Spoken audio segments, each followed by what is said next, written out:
Good evening. It is lovely to see you all, albeit in extraordinarily soft focus, because I'm having a bit of an issue with glasses, which means I can either wear reading glasses and see my notes, or I can wear other glasses and see all of you. So I figured in the service of trying to give the best talk possible, I should wear my reading glasses. I would like to welcome everybody who's joining us online. I am so pleased that you have come from the four corners of the planet to come and sit with us, and it's so wonderful that technology is allowing us now to share the San Francisco Zen Center with all of you and our Dharma talks. Thank you so much for watching this talk this evening. My name is Kim Kogen Dai-Ho Hart, and I would like to thank, firstly, Tanto Genkyoko Timothy Wicks. He's the head of practice here, and he invited me to give this talk. Thank you very much. As well as the abbot, Marco Volkel, who I believe at the moment is down at Tassajara, supporting the Sangha down in our monastery in the Big Sur. And of course, to my beloved teacher, Ryushin Paul Haller, who has been guiding me with his firm, warm hand for about the last 13 years now. So very grateful to all of you, and to all my friends, and all of you are my teachers here too, and I very much welcome any feedback about this talk afterwards, or if you'd like to talk to me more about it afterwards over the next few days or weeks, I'd be very, very happy to talk with you. So, in the spirit of go big or go home, tonight we're going to talk about the two aspects of non-dual reality. I'm actually going to talk about how the practice of Zen meditation trains us in freedom, in freeing us from the tyranny of our habitual responses, our conditioning, and our fundamental misunderstanding often of what reality is. That how things are not what they seem, nor are they otherwise, which is a wonderful saying from the Buddha. Things are not what they seem, nor are they otherwise. And I'm going to repeat that a few times over the course of this talk, because that's really the takeaway that I want you guys to have it really sort of get absorbed, and for you to take it away with you. So, what is freedom? I don't know. Is freedom. The sound of one hand is freedom. Body and mind falls away is freedom. When I asked my teacher Ryushin what freedom is, he said it was an appropriate response to the moment, something that is so simple, but really not so easy always. So the root of understanding and learning how to practice with freedom is born out of one of the most fundamental teachings of Buddhism, which is the teachings of the two truths, the not one and not two truths. That things are not what they seem, nor are they otherwise, the relative and the absolute.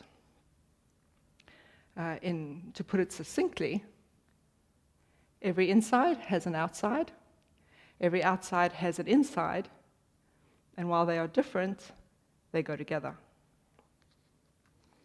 This is the absolute and the relative, the two truths of the world. Now, the relative truth of the world is something that we're all very familiar with, and really it's the sort of ordinary way, shall we say, that we see things. I am me, you are you, the cat is the cat's mother is the cat's mother, and we're all distinct. Light is light, dark is dark. And we often use language as a way to navigate this relative world. It's a tool of the relative, and it actually takes us even further away from what is actually happening a lot of the time. Language and the relative nature of the world helps us define and navigate our way through it. Language gives us definitions. It helps reify things. We give it some kind of actual reality as distinct to something else.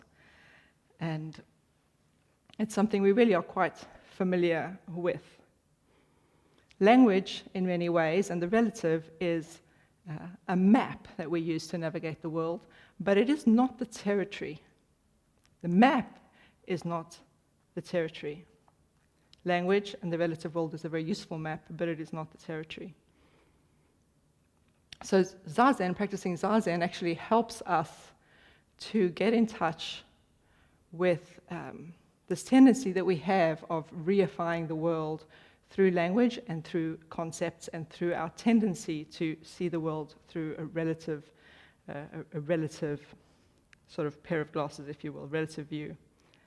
When I sit Zazen, I have the opportunity to allow the mind to settle, notice what comes up, notice at what point I begin to reify it, give it a name, define it in some way, and thereby consider that I understand it and put it aside and go back into my dream world. So we could take something relative like an apple. If I say the word apple to you, some of you might imagine a red apple or a green apple, or given that we're in San Francisco, perhaps a computer. But when you taste that apple, that is the absolute. That is the expression of the moment coming up right there and then, an expression passing and fleeting through time, and it is you, the apple, this expression, this taste, but actually the you and the apple and the expression, the taste, are not distinct one from the other. There's the apple as a concept and as a thing that is distinct, and then there is the experience that is being experienced, and this is the absolute. So the map is not the territory, and this is something that we learn a fair bit about in Zen, this non-reliance on words. And I was really considering the nature of language and how it's pointing to something underneath it and how it can catch us out sometimes. And it reminded me of a story of a good friend of mine. Sorry, I'm getting my sleeves caught up here. A good friend of mine came into a big inheritance. This was in the 90s, and I was living in London. And she was supposed to go to the south of France, to a beautiful little town called Antibes, and have a fabulous week away with her fiancé. But regrettably, her and her fiancé broke up. It was just all very sad. But she still had this week planned away with this big inheritance with hotels paid for and all of that. And she invited me and asked if I'd like to go along with her instead. So I was like, absolutely. So we went to this restaurant, under the shadow of these huge yachts, and being served very fancy French food by a French waiter in tails and white gloves. And he served us this cheese platter, and he put it down on the table. And I tasted one of the things. I put on a little cracker, and I tasted. I was like, oh! And I beckoned the waiter over, and I said, "This cheese is fabulous. What cheese is this?" And he was like, "That cheese, madame, is butter."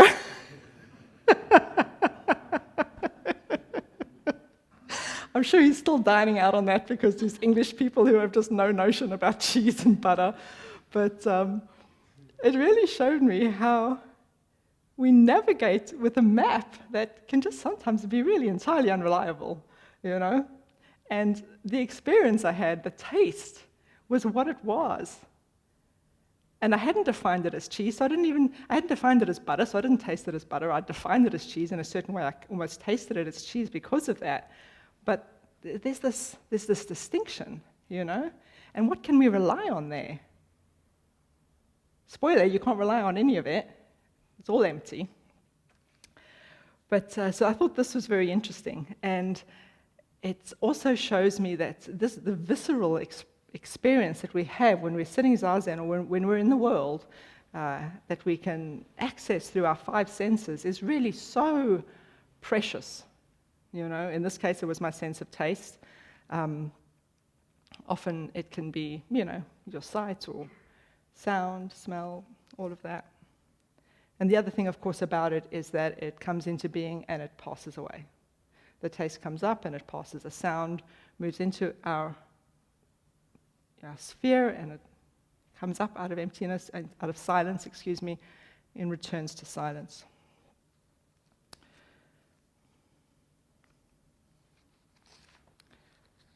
Avalokiteshvara, who is the bodhisattva of compassion, also known as Kannon in Japanese and Kuan Yin in Chinese, I like to add that because it took me years before I realized that we were talking about the same person whenever we use these different words. She was speaking to Shariputra in the Hart Sutra. Shariputra was Buddha's top student. And in the Hart Sutra, the Prajna Paramita, which is the root chant of the Soto Zen school, she talks about form and emptiness, the absolute and the relative. And her overwhelming invocation is form is exactly emptiness, emptiness is exactly form. And we chant it. No eyes, no ears, no nose, no tongue, no taste, no body, no sight, no sound, no smell, no taste. Form is exactly emptiness, emptiness is exactly form. So form is empty, and empty is form, which is empty. So this is something to consider. Because oftentimes there's a sense, I'll be talking to you about the map, and say, well, don't be fooled. It's pointing to something. Don't be fooled by it. It's not the territory. As though somehow the territory has any kind of real hard and fast reality. But it doesn't. Neither does, because neither form nor emptiness has any kind of abiding self that exists through time unchanged. They're both constantly changing.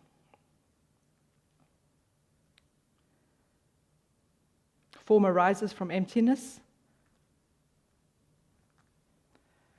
Like I said before, for every outside there is an inside. For the inside there is an outside. And although they are different, they go together. We can say the same about sound. Sound, there is sound that exists in stillness. They are distinct from one another, sound and stillness, and although they are different, they go together because sound does not exist without silence. Sorry, not stillness, silence. Sound does not exist without silence, and silence does not exist without sound. So yes, we have this tendency to reify and solidify the world around us constantly. We do it through concepts, we do it through language, and Zazen can really help us to see, and we have an opportunity to look at that space before the reifying happens. I'll give you an example. So within this Zendo, and I'm sure within most Zendos, the spirit of the space is to try and make it as unstimulating to the mind as possible. I mean, that's one of the underlying reasons. So it's blacks, wood, cream on the walls. These are unstimulating colors. Lighting tends to be soft when we sit Zazen in the morning. There's no windows with, strong winds blowing through. The temperature is just so. So the space can be as unstimulating to the mind and therefore create the conditions for stillness and for awakening. But one of the things that's really quite difficult to tamp down in any way is sound. Now, I have had the experience of being in an entirely silent Zendo. I was in Northern Europe, it was snowing, and they have phenomenally well-insulated houses. I believe I was in Switzerland. And it was snowing outside, and it was so silent that it felt like pressure on my ears, and that really was quite an extraordinary experience. But for most sitting in most Zendos, that is not the way, and particularly not in this Zendo. We're in the middle of the city here in San Francisco, and we'll often hear sirens, we'll hear, motorbikes, we hear all sorts of things. So what will happen is when we're sitting in Zazen, facing the wall, unlike our Rinzai brothers who, face the middle of the room, we face the wall, so visually we're unlikely to be, engaged or stimulated or activated in any way, but there'll be a sound of a motorbike that will come past. And it'll start as a sound that we have not yet identified, but then before long we're like, oh, okay, that's a motorbike. And then we just put it to the side. We know what that is, that's a motorbike. And then we go back to doing whatever it is that we were doing. But there is an opportunity in there, with the mind very still, that we can hear the sound of the motorbike just for what it is before we identify it and define it as distinct from anything else around us. So we could hear it just as a sound. And sometimes we get that gift because sometimes there's a sound and I can't quite identify it. And I'm like, is that a dog howling? What is that sound?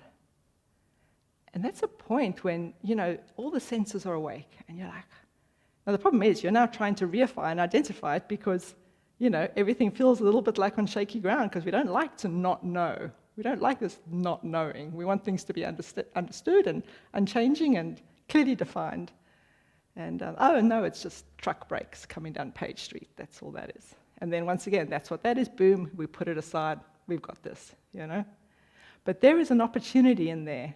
Before we reify and identify, before we start mapping this reality, there's an opportunity there to rest with the absolute, which is that sound that's coming up.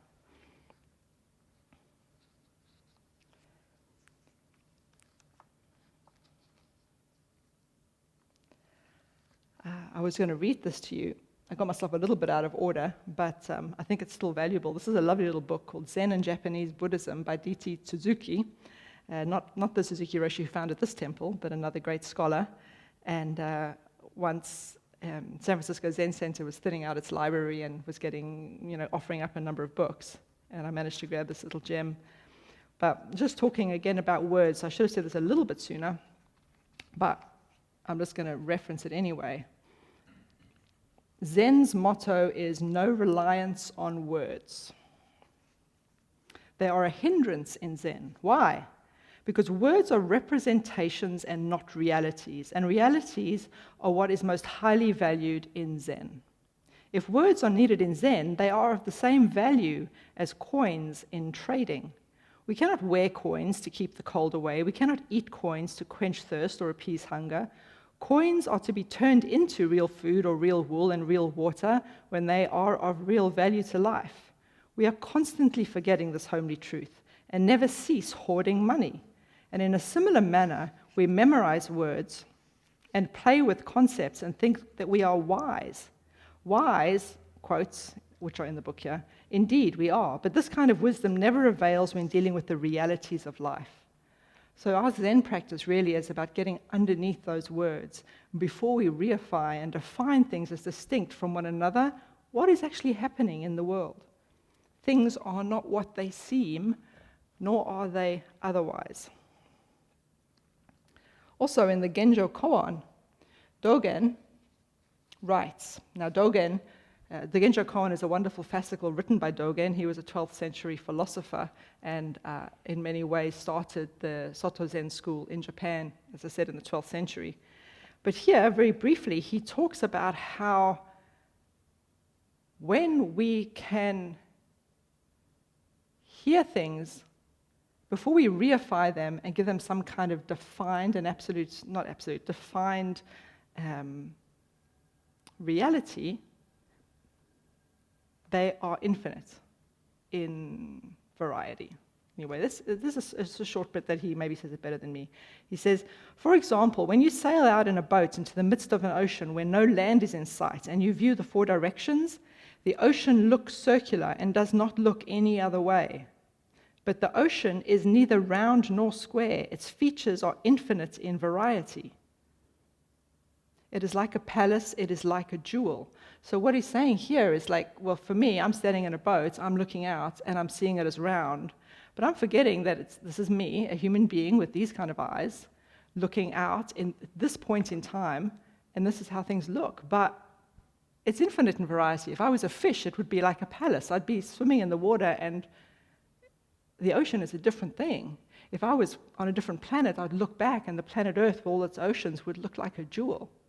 So when we can see things from beyond our own very narrow perspective, the world is a much different place. It only looks circular as far as you can see at that time, and all things are like this.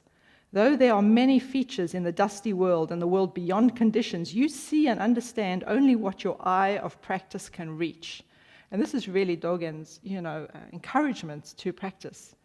In order to learn the nature of the myriad things, you must know that although they might look round or square, The other features of oceans and mountains are infinite in variety. Whole worlds are there, infinite in variety.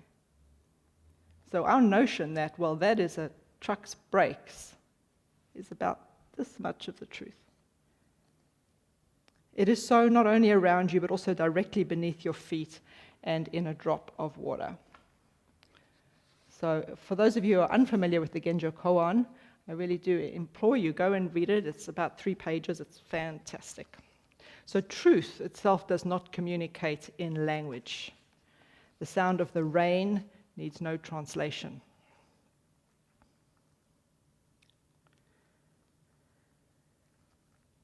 So also, like I mentioned before, in the Hart Sutra, where Kanan Avalokiteshvara was talking to Shariputra and talking about form and emptiness, they were saying, no nose, no eyes, no taste, no, you know it.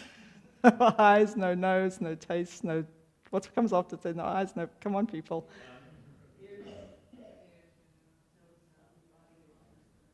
All right. It'll be your homework for everybody who's online.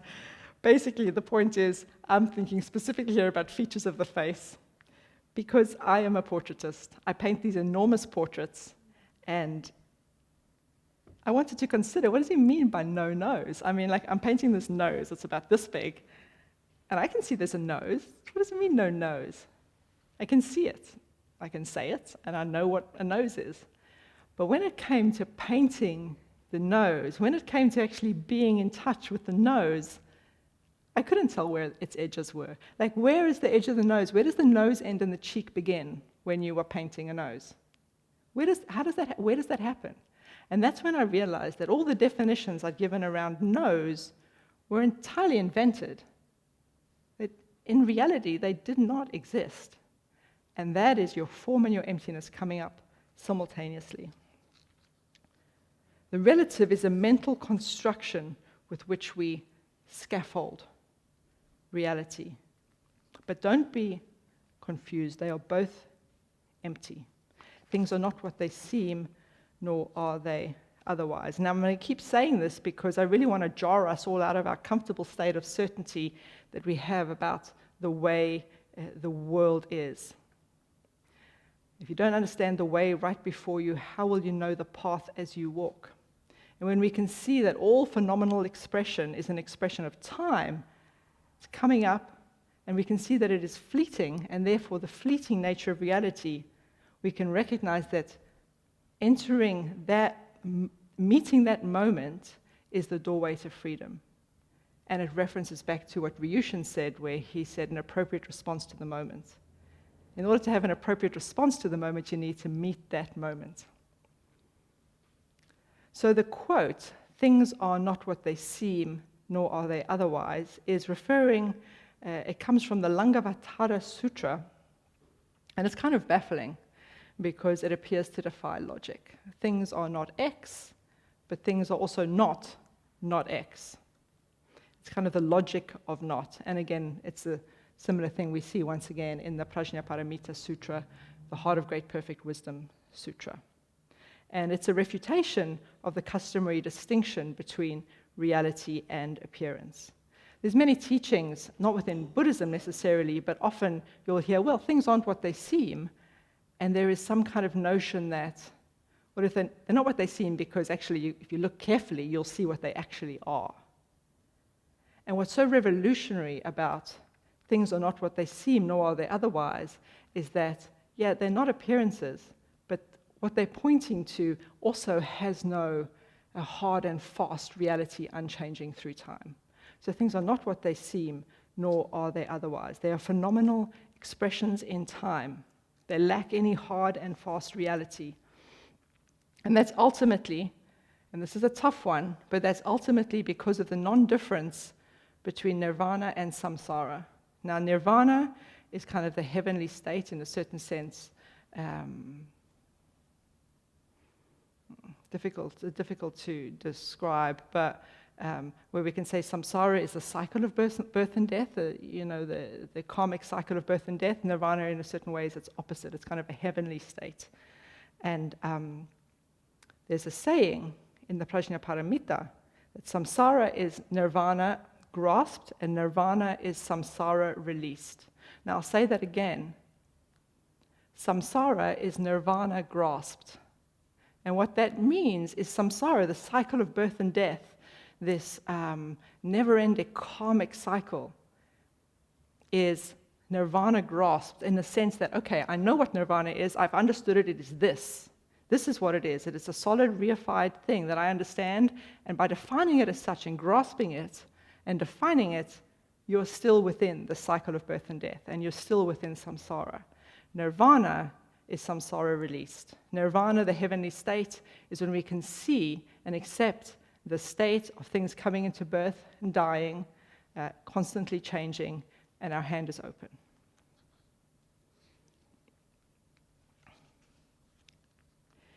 It's beautiful, the harmony of difference and equality, where it kind of, in a certain sense, references this. This is in Japanese called the Sandokai. It's a beautiful poem.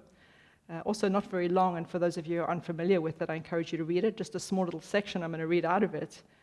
Grasping at things is surely delusion. According with sameness is still not enlightenment. And this is what we're referencing here.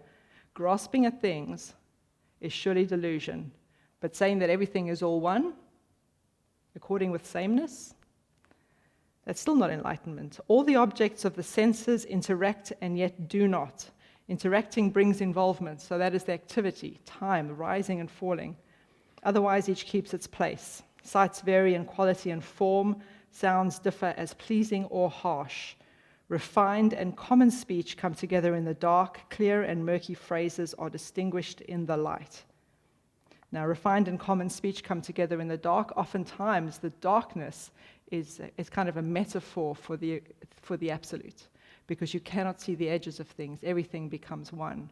Clear and murky phrases are distinguished in the light. Within the relative truth, everything is defined and distinct. And we have night and day, much like every outside has an inside, and every inside has an outside. Night and day is the same. They're different, but they go together. So things are not what they seem, nor are they otherwise.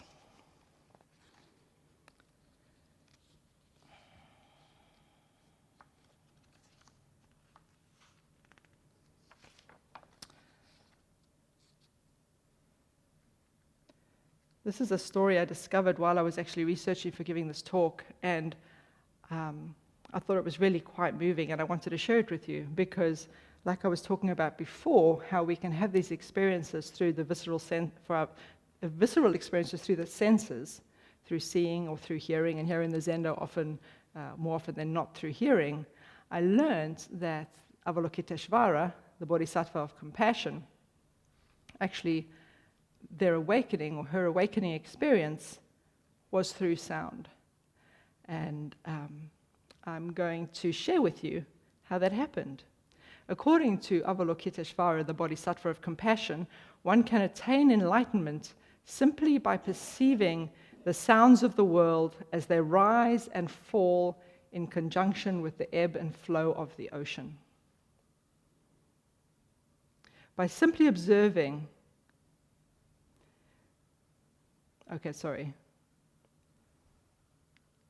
Now, someone asked as to how the Bodhisattva of compassion attained the way, the flow of nature, and became enlightened by simply observing the ebb and tide. And to this, it is said, the Bodhisattva, while practicing by the sea, contemplated the sound as it increased, decreased, and coming to a stop, occurring simultaneously with the ebb tide.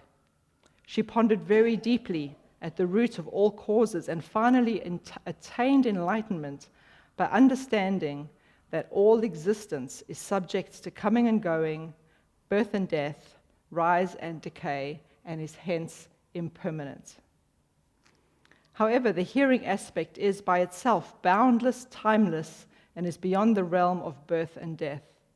Now, I found this really fascinating, so I really want to share it with you, and I want you to consider this and maybe come and talk to me about it at some point. It goes on to say, others who are non-practitioners can hear, but they do not hear deeply enough. They do not listen. While hearing sounds, they only think superficially of what is outside. They fail to realize that the tide has birth and death, but that the nature of hearing transcends birth and death. Although the sound of the tide stops, our nature of hearing goes on. It is unhindered. Even though on a pitch-dark night in utter silence, there is awareness of that silence, of no sound, it is important to observe that there are two kinds of hearing. One comes and goes in response to stimulation, while the other functions independently of it. The independent characteristic of hearing never vanishes for a second. The nature of hearing is universal and can never be destroyed. Our mind aligns with whatever we deeply observe. If we merely observe birth and death, there shall be birth and death. And if we go a few levels deeper and observe at the root, one shall observe non-birth and non-death. When we are capable of this observation, there is no birth and no death. So it seems to me that what Avalokiteshvara is pointing to there is a kind of timeless, receptive perception that is all of our birthright if we choose to practice it. So I thought that was really quite extraordinary, and I think that is available to us sitting here and listening to motorbikes and sirens, hearing the ebb and flow of the ocean of the city.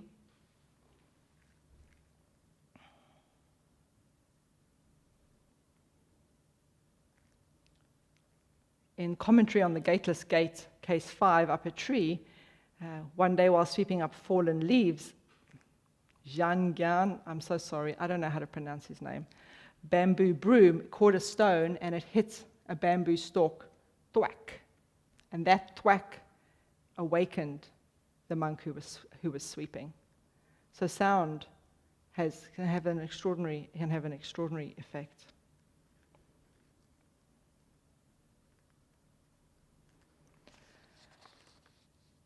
Now I'm going to finish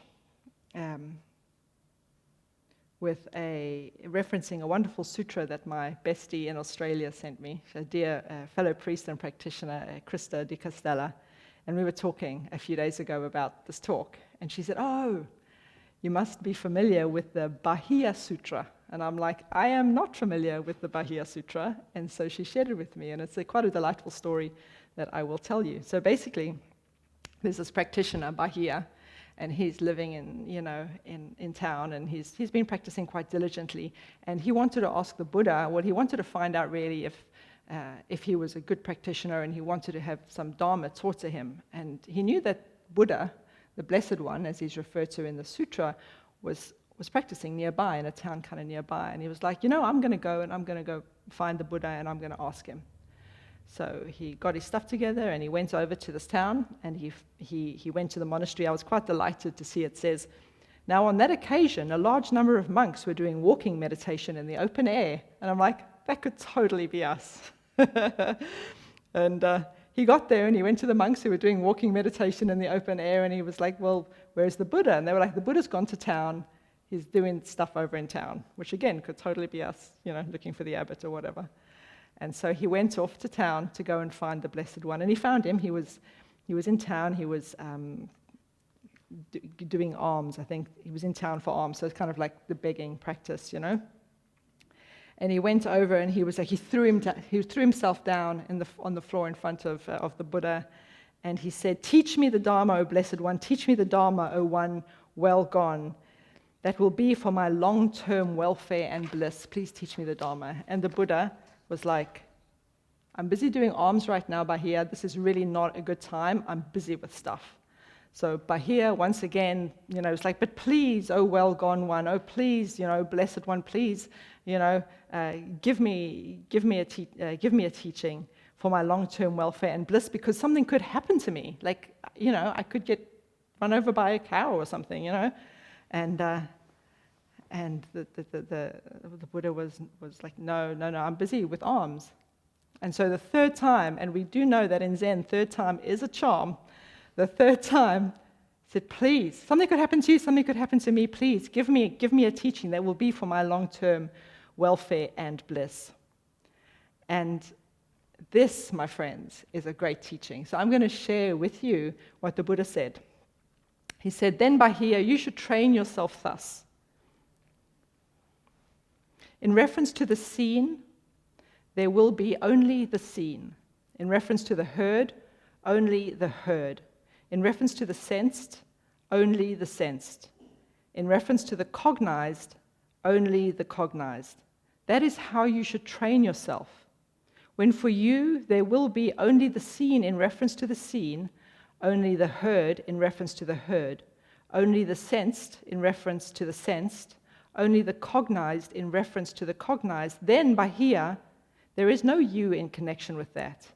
When there is no you in connection with that, there is no you there. When there is no you there, you are neither here nor yonder, nor between the two.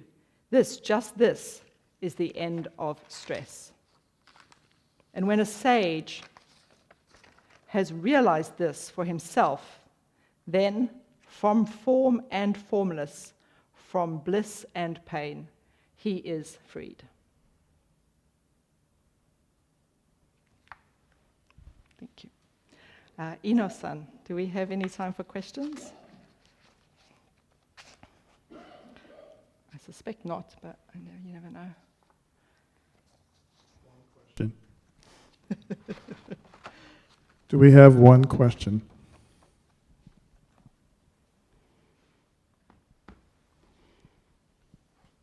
I'm very happy if there's no questions, because this is a tough one. I don't know if I'll be able to answer a question. Okay, no questions. Wonderful. Thank you. Let's chant. May our intention